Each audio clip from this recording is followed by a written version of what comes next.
En eso me atacaron y demás me atacaron con la improvisación. Mendenhall improvisa mucho con los actores. Demasiado improvisa. Y yo pienso que la improvisación en los actores es fundamental. Que el cuerpo del actor, carajo, es fundamental. Conocer el ritmo, la música, la imaginación del cuerpo del actor. Conocer todo lo que viene a ser la armonía del cuerpo del actor antes de ensayar. Antes de ensayar. Pero yo no hacía esto para hacer un ejercicio físico. Lo hacía porque pretendía que el actor, liberado y entrenado, pudiera hacer lo más importante del teatro. Y lo más importante del teatro es descubrir los distintos sentidos que cada frase tiene.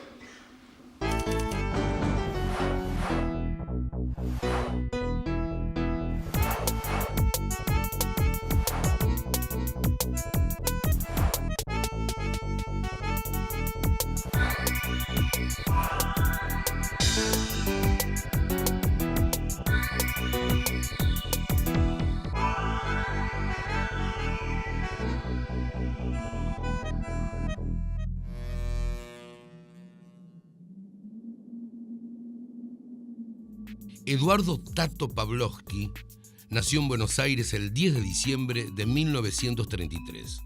Es médico, psicoanalista, dramaturgo y actor de teatro y cine. Además de dedicarse a su profesión de psicoanalista, Pavlovsky escribió más de 20 piezas dramáticas que lo convirtieron en uno de los referentes fundamentales del teatro argentino y latinoamericano. Sus obras de teatro participaron en prestigiosos festivales internacionales y recibieron importantes reconocimientos. Algunas fueron adaptadas al cine. Fue prohibido durante la última dictadura militar argentina, sufrió en Buenos Aires un intento de secuestro y debió exiliarse en Brasil y España. Ninguna influencia en mi casa para escribir. No, era para ser médico. Yo tenía que ser un Pavlovsky más de los muchos Pavlovsky que han sido muy buenos y somos muy buenos en medicina. Y en una familia liberal de clase media alta que tenía que cumplir ese mandato. El teatro se me cruzó en la vida como una mujer. Hay una anécdota muy interesante que es que en esa época un día me llama una prima mía y me dice que no quieres hacer teatro. Yo estaba en quinto año de medicina. ¿Teatro? ¿Cómo es? Mira, estamos haciendo, se llamaba una comedia francesa de Jacques Deval. No me acuerdo del nombre, no voy a decir el nombre. Y era una comedia. Y yo fui. En general éramos noviecitos que ensayábamos entre nosotros. Y Tovarish se llamaba la obra. Y yo cuando entré al escenario, noté que me pasaba algo raro. Del 54, no me acuerdo patente, noté que me pasaba algo raro, como si fuera un lugar que pisás. Decía, ¿qué tiene que ver esto con mi vida? Yo voy a ser médico, esto lo hago medio en chiste. Y me di cuenta que había una cosa de trascendencia, que eso que yo decía, la letra, había una trascendencia que resonaba en todos mis poros. Después lo volvimos a hacer en el 57, y ahí fue muy tormentoso, porque yo era analista, y entonces yo hablaba de ese amor que había conocido, y ese amor era desvalorizado. Tuve que dejar el análisis por esto. Tuve que dejar el análisis por la sensación de incompatibilidad entre lo que puede ser el mostrarse como exhibición polimorfa sexual o el que puede ser, lo que dice Grotowski, un mostrar la pobreza, la desigualdad, el olor a la muerte, la agonía, la desesperación, el amor, cosas importantes en la vida que las expresaba en el teatro.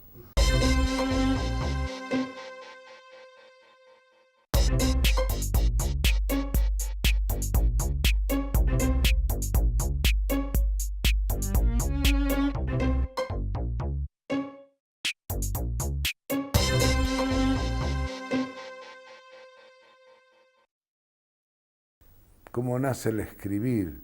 Eso es más difícil. Es más difícil porque escribir teatro ya es una complejidad por lo simple. Es más difícil hacer un libro que una obra de teatro. Pero me parece que es una circunstancia bastante innata. Hay muy buenos autores para leer, internacionales o nacionales, donde uno puede acercarse y leer y ver de qué manera resonás en tu existencia. Porque esto no es una cuestión intelectual, la manera como una obra de la Gambaro puede hacerte resonar en tu vida. ¿Qué de ella te está diciendo a vos? Digo la Gambaro porque es tal vez la mejor escritora nuestra. Una vez que te metes en esto, yo me acuerdo, como anécdota personal, que yo en el 57, yo me recibí de médico a los 22 años. Esto me recibí de médico a los 22 años porque no me gustaba la medicina. Y lo fui a ver a Cusani. Estaba desesperado porque quería hacer teatro. Y era analista, y el analista me decía que hacer teatro era más o menos como mostrar exhibicionísticamente mi genitalidad en el colegio Northland de Olivos, sacar el impermeable, más o menos era esa la interpretación, entre paréntesis. La poca cultura de los psicoanalistas hace que a veces interpreten lo que no entienden. La interpretación como arma defensiva cuando no entiendes algo. Cuando en realidad yo nunca he vivido experiencias más enriquecedoras, descorazonantes, plagadas de dolor, de angustia, de desesperación, de alegría, de solidaridad, de vínculos nuevos como la experiencia teatral. No puede detener ese incontenible fluir de imágenes que parten de Poroto y que devienen ritmo musical. Estado de ánimo musical. Poroto no jugaba sus últimos momentos de las partidas hasta que no escuchaba ese devenir musical. Melodía, imagen, ritmo y movimiento, escalas naturales del proceso. ¿Y esto qué le producía Poroto? Este sinfín musical le producía, lo elevaba, lo trascendía, lo espiritualizaba. Pero tenía al lado, como ustedes ven, un hombre concreto. Leo estaba agotado. Este era un momento ideal, el agotamiento de los interlocutores. Pronto se acercaba a la mesa, le daba 2 besos por ser muy amigo. Bueno, dame tu teléfono, la próxima vez te voy a ver, no sé, nos vemos la próxima vez. Fue muy linda la tarde con vos. Y se iba, y huía. Pero Poroto había ganado esa tarde algo admirable. Había recuperado su capacidad de humor, por Dios.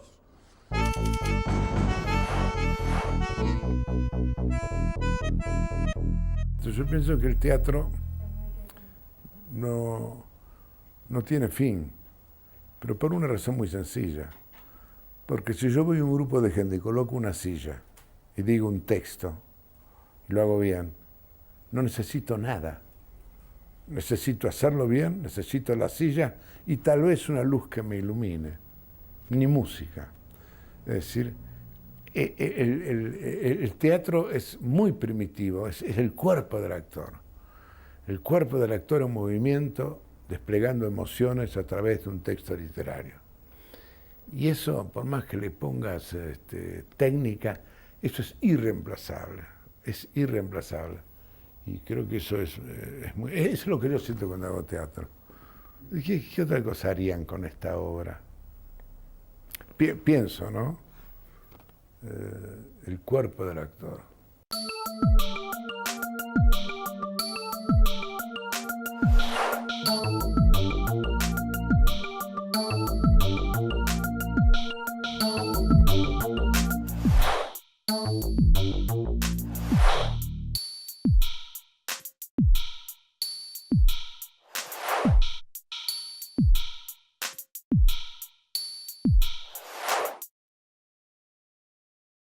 Hubo un momento en que el texto era muy importante.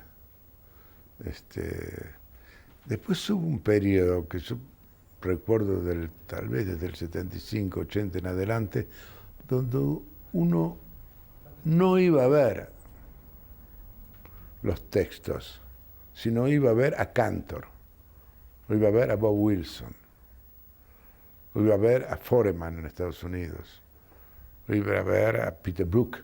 Vos no decís voy a ver tal cosa de tal autor por Peter Brook. Saqué entradas para Peter Brook, es decir que de golpe Wilson, me acuerdo en París, se convirtieron en figuras que hacían sus propios textos o pedazos de otros, donde el lugar de creación era el director. Y había muchos grupos que inventaban su propia arquitectura del texto. Pero con todo creo que el texto tiene todavía importancia. Me parece que sería difícil argumentar si tiene importancia y entonces no tiene importancia lo otro. No. Porque uno diría que una obra de Barthes, que es un director bastante excepcional, ¿qué tiene por ahí que ver lo que hace él con el texto? Por ahí se va del texto y se va a otro lado. Es una forma de hacer teatro, que yo no creo que no se llama teatro representativo, sino teatro de estados. Pero entiendo que haya otras experiencias, pero con todo hay una búsqueda de textos permanentemente. Yo te digo, a mí me piden muchísimo textos míos la gente joven, en las provincias o acá en Capital, gente joven que hace La Espera Trágica, Somos, Paso de Dos u otros, y los textos son importantes. Es importante el texto en teatro. También se puede discutir cómo hacerlo, el texto, de qué manera.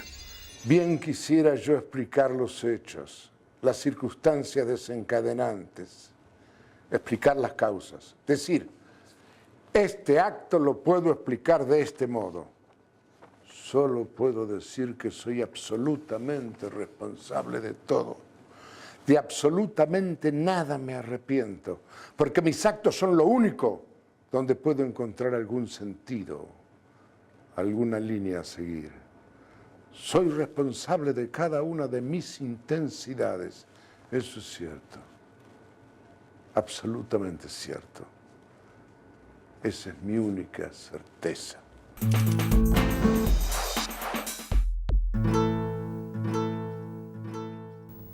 Yo no escribo porque soy analista, sobre todo no, soy actor.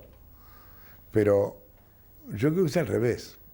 Yo creo que a mí la experiencia de teatro me ha enriquecido mucho la psicoterapia, porque me ha permitido salir de una élite conceptual teórica con un tipo de paciente determinado, al ensayo de teatro, que es muy loco, la locura. Vos tenés que participar ahí un nivel que hay un nivel de psicosis.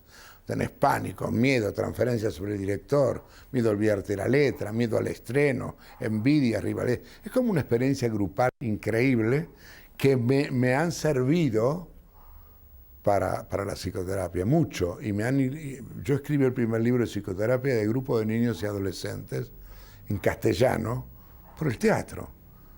Por mis experiencias de teatro me permitían trabajar con niños y entonces, bueno, se me ocurrió un día escribir las experiencias mías cuando no había nada en castellano.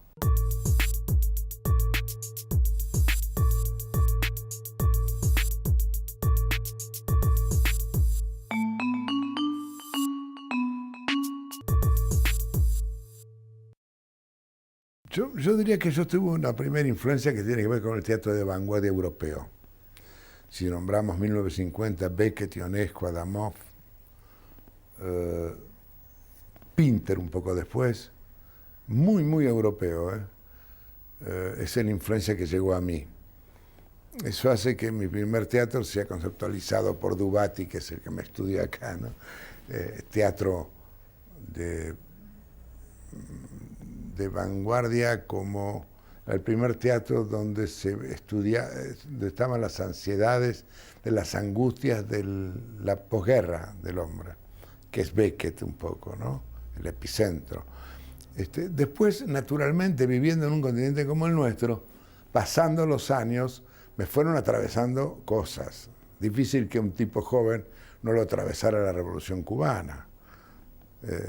Lo atraviesa. Después viene Mario Francés, viene el cordobazo, que fue impresionante para mí, para la cultura del cordobazo. A veces no se lo nombra demasiado. Entonces, mi teatro empezó a politizarse. Y ahí aparece La Mueca, aparece La Cacería, aparece el señor Galíndez, Telaraña, que sería el teatro ya más atravesado por el social histórico latinoamericano, ¿no? Los aparatos represores, la tortura como instrumento institucional, no como sádicos que agarraban la maquinita, sino que era una institución que enseñaba, como lo ha sido las Fuerzas Armadas nuestras, que te interiorizaba a gente joven como Astiz, que creo que tiene 22 años Astiz, a mostrarle que el enemigo eran las madres y que de ahí había que sacar denuncias para la patria, para salvarnos para la patria, porque hay que ser franco que la cosa fue así. Y entonces, naturalmente que yo me empecé a interesar muchísimo el fenómeno de la tortura como institución. Investigué mucho con Jaime Kogan, que hizo Galíndez, con Ferriño, que hizo La Mueca, y ya me interesó, fue imposible desprenderme de lo social, porque hay un social que es histórico, que es imaginario. Es decir, no hay nada que no sea social histórico, está interiorizado en nosotros. Es imposible decir, yo salgo de acá pero no miro lo social, pero si estás adentro de lo social, adentro del entramado de la cotidianidad, que lo político y lo social están entramados, somos consecuencia de eso. Y después viene el exilio porque me hicieron un decreto con Telaraña, una bomba con Galíndez, bueno, viene el 76 y me fui a Madrid. Ahí vi obras mías como el señor Galíndez en grupos españoles. Hice teatro con Extraño Juguete, una obra de Susana Torres Molina que dirigió Norma Leandro en el año 1978, 79. La nación toda ya sabe de nuestra profesión. También lo saben nuestros enemigos. Saben que nuestra labor creadora y científica es una trinchera. Y así, cada cual desde la suya debe luchar en esta guerra definitiva contra los que intentan bajo ideologías exóticas destruir nuestro estilo de vida, nuestro ser nacional. Suena el teléfono y Eduardo con un gesto marcial dice, sí, señor Galíndez.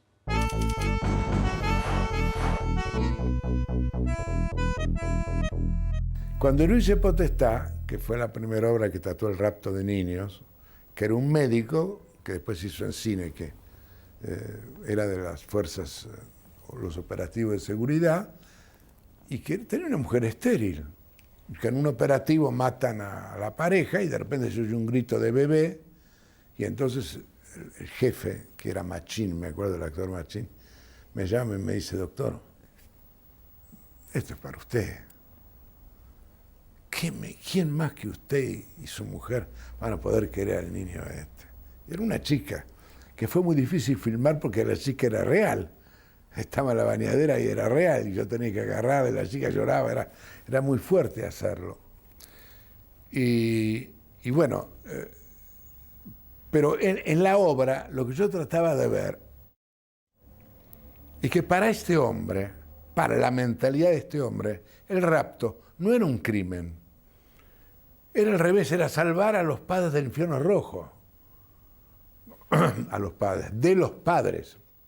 Educarla de otra manera. Y que él la quería, la adoraba. Fue muy buen padre durante 10 años. Por supuesto, el crimen está en que le sacó la identidad, no le dijo de dónde venía, no le dijo que había formado un operativo de asesinato, para condenarlo todo. Pero no se hace teatro con la condena. Se hace teatro con estudiar la lógica que tiene el personaje. Y la lógica que tiene el personaje era la creencia de que yo había sido un gran padre y que cuando los derechos humanos a través de un abogado me la sacaban, yo sufría como un perro. Y es verdad. Y si me di cuenta en el escenario que sufría mucho. Cuando lo escribí, no. Eso es otra cosa que tiene el teatro cuando lo actúas. Cuando el abogado me dice que me lleva a la niña, yo lo siento como un despojo brutal, porque yo he vivido 10 años con ella, criándola, la fiebre, la temperatura, el colegio. ¿Y cómo me la sacan? ¿Qué injusticia? Entonces, lo primero que el público ve es él como víctima, no sabe que él es victimario. En la otra parte de la obra, más adelante, te das cuenta que ese victimario cuenta cómo la raptó a la niña. Tal me costó esta manera de pensar, que es incluso muy discutible, no se ha polemizado mucho sobre este tema, que incluso la Carlota y las abuelas, que son personas admirables, me criticaban la obra en la medida en que decían que mi personaje era como un personaje muy simpático, agradable, cariñoso, afecto. Y yo sostengo que el padre tenía afecto por esa chica. Porque hay una interpretación psicoanalítica que dice una disociación de los afectos, entonces es por un falo que reemplaza al agujero que el padre tiene. ¡Pelotas! El tipo robó a una niña y la quiso, como los rusos con los alemanes que le sacaron muchos chicos. Los quisieron. Ahora, era un rapto, era un asesinato. Hay que condenarlos. Pero a mí no me interesaba el teatro como condena. La condena sería ver la totalidad de la obra y darse cuenta que esa víctima, en el fondo, era un victimario que había reprimido, formaba parte del aparato y que había raptado a una niña porque la mujer era estéril. Ana María Tita bajó 10 kilos desde que se la llevaron a la nena. 10, 12 kilos. Está volviendo loca. Ana María se está volviendo loca. Un golpe demasiado, vos la conocés, Ana, fue un golpe demasiado brutal, demasiado de golpe. De lo que hace, se pasa acá en el cuarto de ella y habla como si estuviera hablando con la nena. Después ven acá al comedor y dice, no puede ser. Es una barbaridad, Tita, era tan solidario en el barrio con la gente, desde que se llevaron a la nena, no vino nadie a vernos, en este país de hijos de puta, gritémoslo fuerte, Tita, estamos solos. En este país de cornudos, en este país de cagones, no vino nadie a vernos, tengo tanto odio, tengo tanto resentimiento, Tito, no van a nadie vino a vernos, ¿me entendés? Nadie vino a vernos, Tita, nos dejaron solos.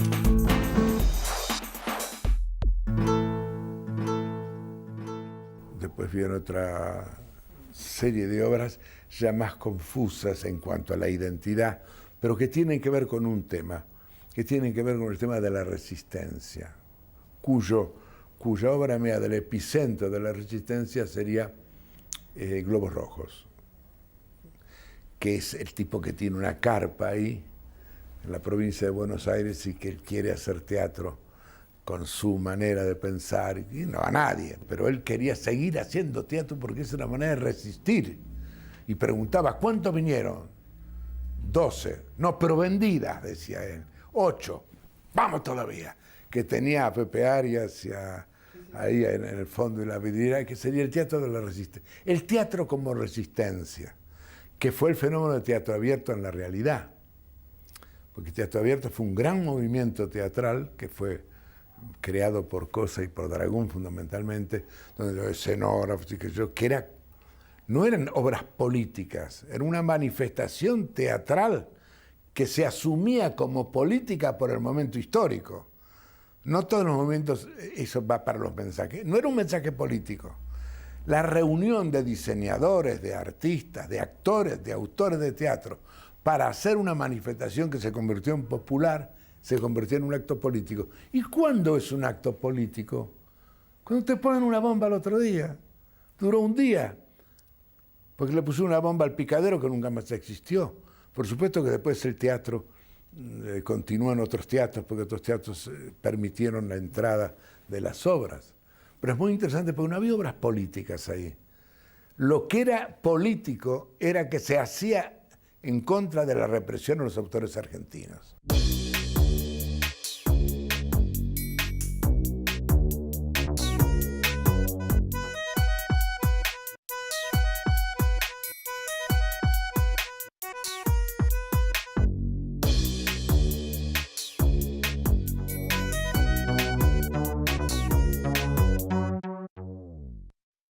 Y diría que era, o fui, un tipo muy apasionado, un intelectual no típico, un tipo donde el cuerpo predominaba, a pesar de que el esfuerzo intelectual que hice para no quedarme con las condiciones innatas mías. Me formé mucho, leí mucho, pero lo que más, bueno, una de las cosas que me apasiona más y me ha apasionado más es la mujer. La mujer argentina me parece, vale la pena vivir saliendo a la calle.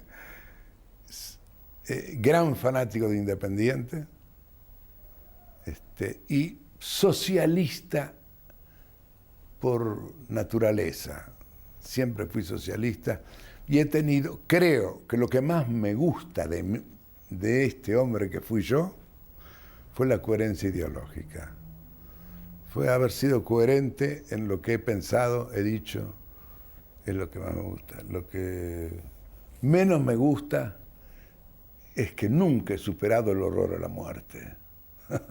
Me hubiera gustado hicieron un libro sobre la muerte que escribió Liliana Hecker, que le preguntaron a Fontana Rosa, que ahora está enfermo, a mí, a muchos otros, a Borges, y Borges dijo, ¿qué piensa de la muerte?